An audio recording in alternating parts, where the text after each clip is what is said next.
As one of Nigeria's largest trading partners, Canada is said to be committed to deepening its trade and investment ties beyond the bilateral merchandise of $2.7 billion, which is said to be the largest in sub-Saharan Africa in 2011.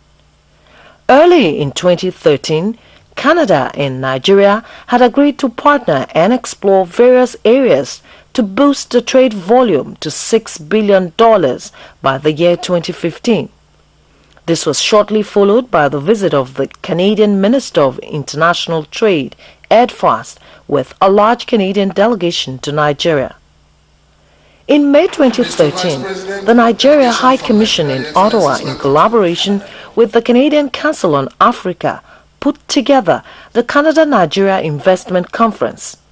It was described as the biggest investment conference on Africa in Canada in the last 10 years.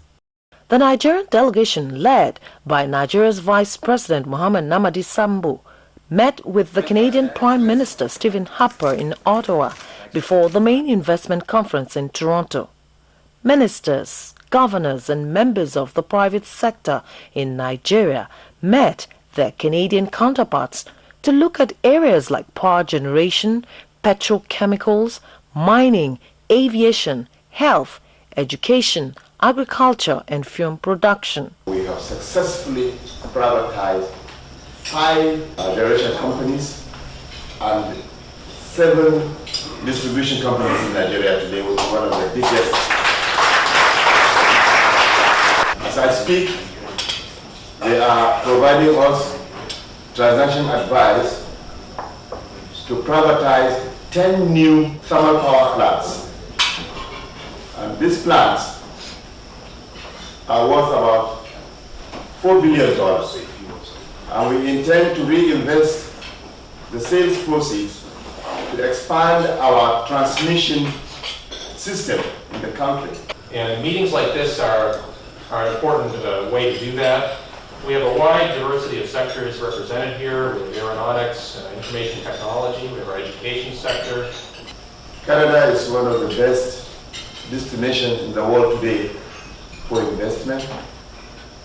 And in Africa, it has been shown that the best destination for investment in Africa today is Nigeria.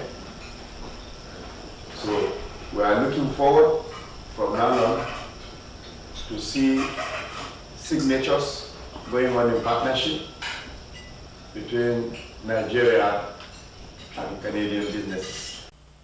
The signing of the Foreign Investment Promotion and Protection Agreement was the icing on the cake.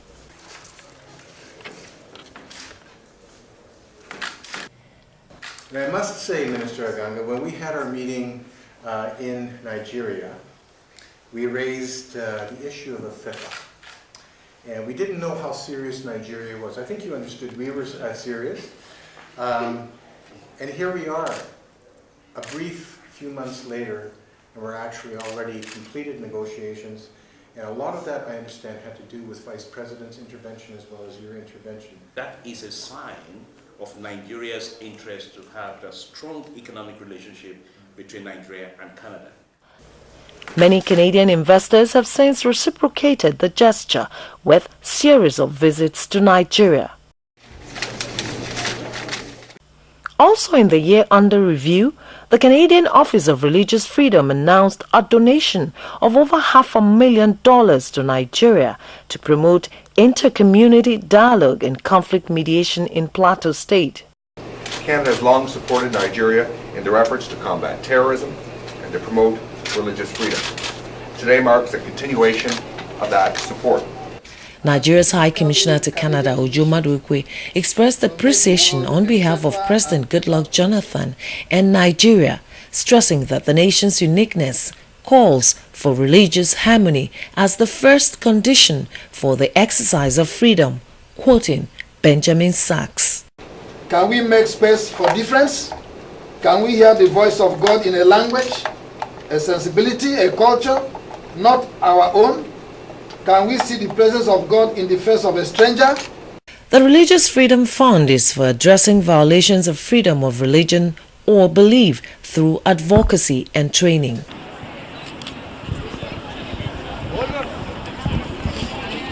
The year came to a close with the premiere of the movie Half of a Yellow Sun, an adaptation of the Orange Prize-winning novel by Chimamanda Ngozi Adichie by Nigerian-born playwright B. Bandele at the Toronto International Film Festival. Nollywood producers also had robust interactions with their Canadian counterparts, creating room for the Nigerian brand. We must continue to craft the grand narrative about Nigeria, the dominant narrative about Nigeria, get a new kind of dominant narrative that emphasizes the extraordinarily wonderful things about our country, about our people, our culture, our tradition, our vitality, our energy, our creativity, and the Nigerian brand. There's a Nigerian brand. We must locate that Nigerian brand. Both countries are happy with the current level of bilateral relationship, but they're hoping to step up the volume of trade as we move into the year 2014. In Ontario, Canada, Joy Osiagwu, NTA News.